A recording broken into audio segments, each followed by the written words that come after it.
Hello my dear students, let's learn how do metals and non-metals react. Metals and non-metals react to form ionic compounds. Now what are ionic compounds? The compounds formed by the transfer of electrons from a metal to a non-metal are known as ionic compounds. We also call them electrovalent compounds. Now these are known as ionic compounds because they are formed of ions. Let's understand formation of ionic compounds with examples. Example number 1, sodium chloride.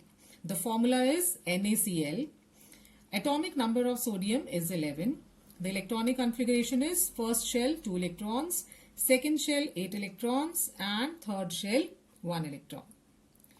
Chlorine atomic number is 17 and the configuration first shell 2 electrons, second shell 8 electrons, third shell 7 electrons.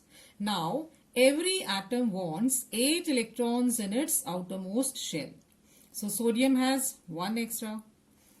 Chlorine also wants 8 electrons in its outermost shell, but it has only 7. It wants 1 more.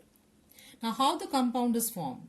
We can represent sodium and its valence electron, that is the last electron, as a dot. So this is sodium with its 1 valence electron. And we can represent chlorine as Cl, that is the symbol, and these 7 valence electrons can be represented by putting 7 crosses. So we have 1, 2, 3, 4, 5, 6, 7. These are the valence electrons of chlorine. Now sodium can give 1 electron to chlorine. Then both the atoms will be able to achieve octet. Let's see how. So sodium is giving 1 electron to chlorine. So you can see now sodium will have 8 electrons in the second shell. This 1 electron is given away. So because sodium is giving the electron, giving is good, so we will give positive charge to sodium. So it is represented as Na+. So this is ion. Now let's come to the chlorine. So chlorine had 7 valence electrons. Sodium gives 1 electron to chlorine, and now in the outermost shell, chlorine is also having 8 electrons. Now one single atom of chlorine takes 1 electron. So we write as chlorine minus. Negatively charged atom is known as anion and positively charged atom is known as cation. So as I told you, giving is good. So it gets positive charge, and yes, asking for or begging, that is not good. So we give it negative charge. We can learn it in this manner. Now we can discuss another example of calcium chloride. So calcium's atomic number is 20. The electronic configuration is first shell 2 electrons, second shell 8 electrons, third shell 8 electrons and the last shell, that is the fourth shell, 2 electrons. So these 2 electrons are extra because calcium also wants 8 electrons in its outermost shell. Chlorine, you already know, atomic number is 17. Electronic configuration is first shell 2 electrons, second shell 8 electrons, third shell 7 electrons. So to accomplish 8 electrons in its last shell, chlorine wants 1 more electron. But in case of calcium, it has 2 extra electrons. So we can now represent calcium and its 2 electrons by 2 dots. Now calcium is going to give 1 electron to 1 chlorine atom, right? But 1 electron is still left. So calcium is going to give this second electron to some other chlorine atom.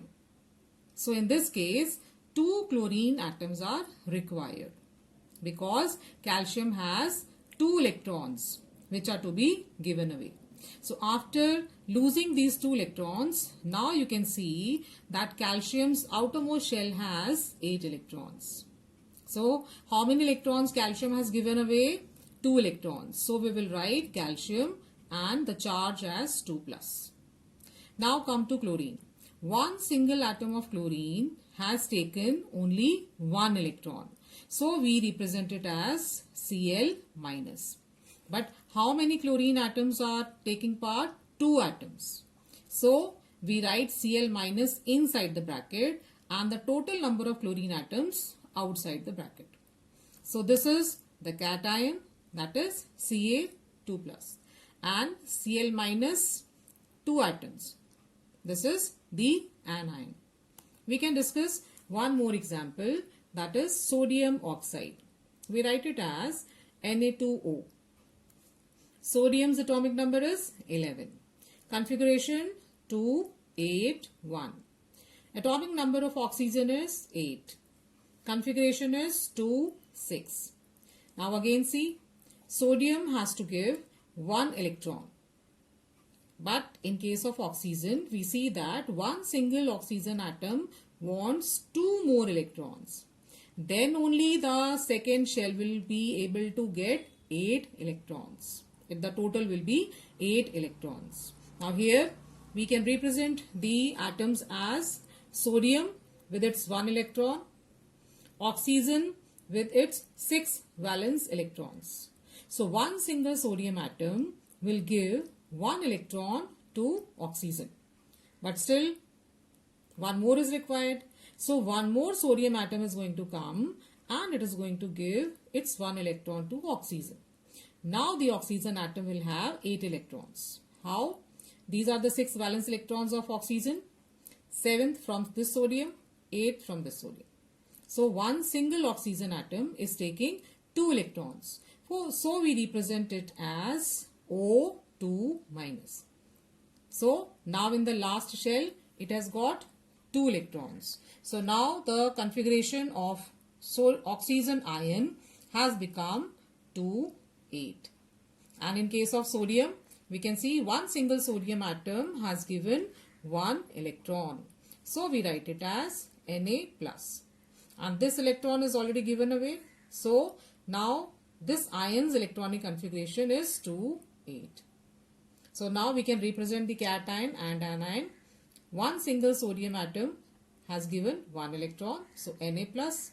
And how many sodium atoms? 2 sodium atoms have taken part. So 2 outside the bracket. And one single oxygen atom has taken 2 electrons. So O2 minus in the bracket. So this is the cation and this is the anion. So children, if you find it easy, then like and subscribe my channel. You can also follow my Instagram account Science by Neelam Bajaj and the link is given in the description. So children, happy learning.